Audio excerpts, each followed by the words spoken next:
안녕하십니까. 6월 셋째 주 유니뉴스입니다. 정부가 북한이 개성공단 공동위 개최에 호응하지 않은 것에 대해 유감을 표했습니다. 정부 당국자는 지난 9일 개성공단 공동위를 19일에 개최하자고 제의했는데 오늘 아침까지 아무런 답변을 하지 않고 있다며 이같이 말했습니다. 지난해 개성공단의 발전적 정상화를 위해 남북이 전체 회의와 분과위원회 개최에 합의했으나 지난 2월 남북 이산가족 상봉 행사 이후 개성공단 관련 논의는 한 차례도 이뤄지지 않았습니다. 정부는 앞으로도 제도 개선을 통해 국제적 경쟁력을 갖춘 공단으로 발전시켜 나가기 위해 개성공단 공동위 개최를 북측에 지속적으로 요구할 방침입니다. 19일 일산 킨텍스에서 파주 지역에 거주하는 이산가족 90여 명을 초청한 행사가 열렸습니다. 통일부와 대한적십자사 공동주관으로 개최된 이번 행사는 고령의 이산가족을 위로하기 위한 것으로 지난 2008년 8월 15일 시작해 2013년까지 권역별로 총 34회 개최된 바 있습니다. 지난 2월에 이산가족 상봉행사, 설계기 이산가족 상봉행사를 개최했었는데 그 이후에 이제 아직까지 가족을 못 만나시고 가족과의 만남을 기다리고 계신 여러 이제 특히 파주 지역의 이산가족들을 모시고 좀 조금이나마 좀 위안을 드리기 위해서 이렇게 이런 행사를 마련을 했습니다. 영원히 사는 사람도 없으니까 그러니까 좀 만나서 어떤 생사만 먼저 알았으면 제일 좋겠어. 생사.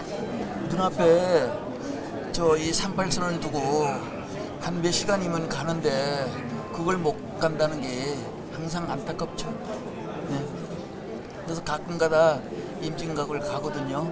그래서 이렇게 먼 산만 이렇게 그 강 건너 그것만 보고 와요. 한국방송학회가 지난 19일 남북 통일을 준비하는 방송 미디어의 역할을 주제로 세미나를 개최했습니다. 이번 세미나에서는 통일시대 준비를 위한 방송의 역할과 제도적 장치 마련에 대한 논의가 이뤄졌습니다.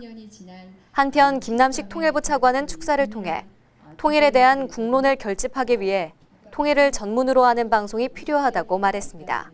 특히 갈수록 심화되고 있는 젊은 세대의 통일에 대한 무관심, 또 통일에 대한 부정적인 인식 이런 것들을 개선하기 위해서 또 통일에 대한 국론 결집을 위해서 새로운 접근과 정책 추진의 필요성이 있다고 하겠습니다. 방송을 통해서 국민들이 손쉽게 남북관계와 통일 문제에 대해 정확한 정보를 접할 수 있도록 하고 또한 다양하고 재미있는 통일 소재 방송 콘텐츠 등을 통해서 젊은 세대들이 통일 문제에 대해 마음을 열도록 해야 할 것입니다.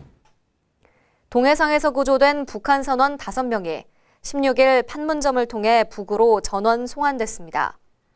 이들은 13일 독도 인근 해상에서 침몰 중이던 소형 어선에서 해경에 의해 구조됐습니다.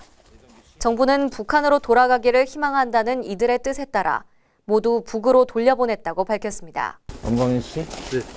본인 자유에서 고향으로 가는 거 맞습니까? 네. 그럼 안녕히 가십시오.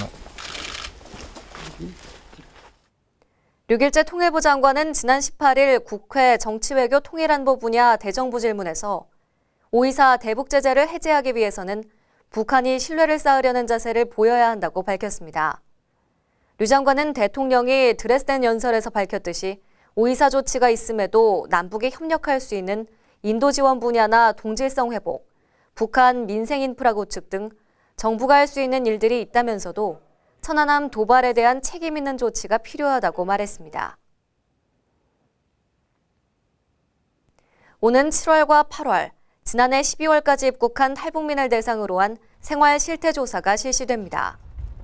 조사 결과는 북한 이탈 주민에게 실질적으로 도움이 되는 지원 정책을 만들고 사업을 추진하는 데 기초 자료로 활용됩니다. 조사는 남북하나재단이 통일부의 위탁을 받아 재단 소속 전문 상담사가 직접 각 가정을 방문해 교육, 취업, 주거생활, 의료지원 현황 등에 대해 면접 조사로 진행될 예정입니다.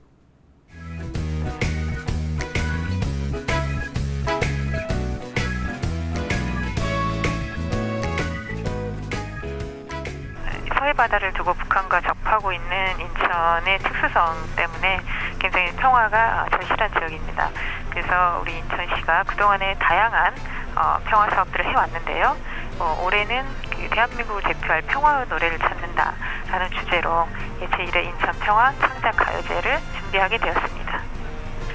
평화를 주제로 한 창작곡이면 누구나 제한 없이 참여하실 수 있습니다. 인천 시민만이 아니라 전 국민, 외국인도 가능합니다.